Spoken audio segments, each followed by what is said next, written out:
Now, live from the Quad Cities, this is CBS4 News This Morning at 6. Flooding in the QC could affect your morning drive. And the casino, known for its location on the water, could be changing venues. Good morning and thanks for joining us. I'm Emily Scarlett. The Mississippi River is officially at major flood stage, and that could have an impact on your commute. Ashley Richmond is live in Davenport, where River Drive is now closed. What's going on out there, Ashley? Emily, all the way from South Concord Street to here in downtown Davenport, the riverfront is entirely flooded. Now, Public Works crews have been out here since 10 last night, working on pumping this water and trying to keep this area dry. But until the Mississippi goes down, they say the riverfront area like LeClaire Park and down by Modern Woodman Park is just going to have to remain underwater.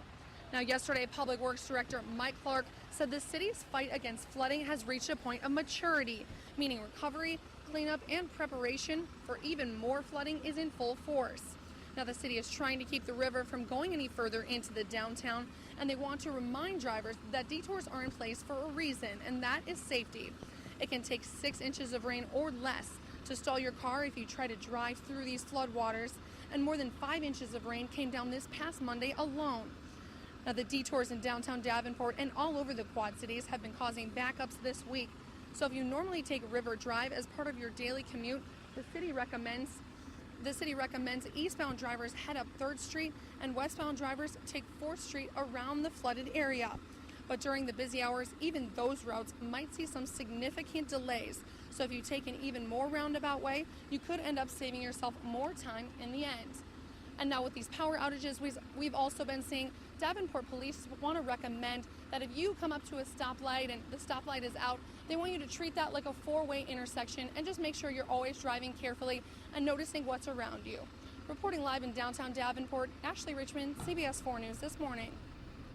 Thanks, Ashley. A group is trying to push back against the Moline School District's plan to close down 2 elementary schools. The board voted to remodel Hamilton Elementary and close the Erickson and Garfield schools. But the Friends for the Preservation of Small Neighborhood Schools in Moline is sponsoring a petition drive to get an advisory referendum on the November ballot. The group wants a say in the district's decision to close the schools, but Moline Superintendent Dr. David Moyer says that even if the referendum passes, an advisory referendum is not binding, and he'd be surprised if the school board decided to reverse their previous decision on the plans. It's a dangerous route. People choose not to walk their dogs down that way or jog down that way because there are no sidewalks. I hope that they really take a look at that $17.5 million price tag to rehab Hamilton. I just think that there is a better way. I think some of that money could be spent on the renovation of Garfield and Erickson. Those who want to add their names to the petition are invited to the Moline Public Library today from 10:30 a.m. to 1:30 p.m. Voters in Bettendorf cast ballots yesterday in a special election to fill 2 spots on the Bettendorf City Council. In the 5th Ward race, Scott Webster beat Patty Herzberg to replace Dr. James Stewart, who resigned after accepting a new job.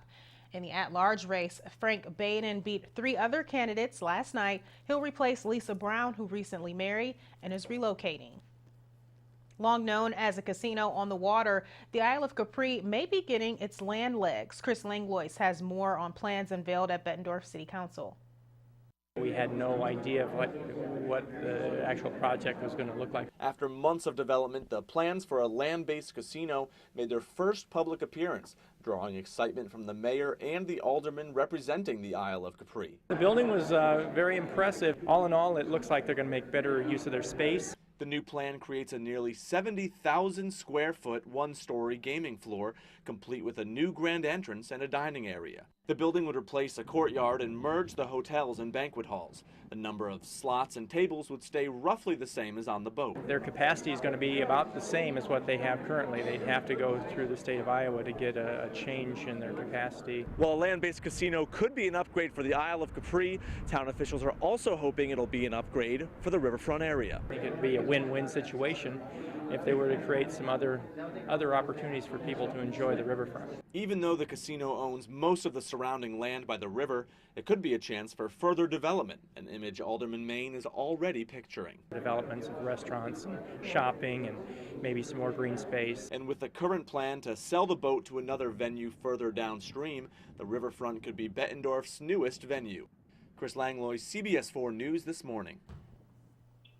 Good morning, Anthony. It's been a pretty rough start to the week, but how are things looking today? I hear some changes are on the way. Yes, some much cooler temperatures are on the way. Emily, you mentioned those changes, and it's been a rough week. We still have that widespread flooding on the Mississippi. Well, even the Wapsie is having some flooding and some near record flooding. Right now, the river is at 14.2 feet and rising.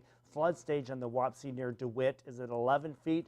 And the National Weather Service, the hydrologists there, say that if the records are correct, that this would be record flooding on the Wapsie near DeWitt. Out there right now, though, we're not dealing with any more rain across the area. We do have 61 degrees, west winds at 9 miles per hour. We'll see a little bit of sunshine here this morning before the clouds thicken across the area, and the cooler air moving in aloft is really going to take over this afternoon, keep our temperatures from rising too much. And as that cooler air moves in, it's going to kick off some scattered showers and isolated thunderstorms. We're already starting to see a few radar returns coming in across southern Minnesota. So we'll see those showers and thunderstorms, especially the scattered showers, start to develop across the area as we head into the afternoon hours. High temperature today making it up to 68 degrees. We should be in the mid 80s, and the record high is close to 100 degrees today. So you know what, if you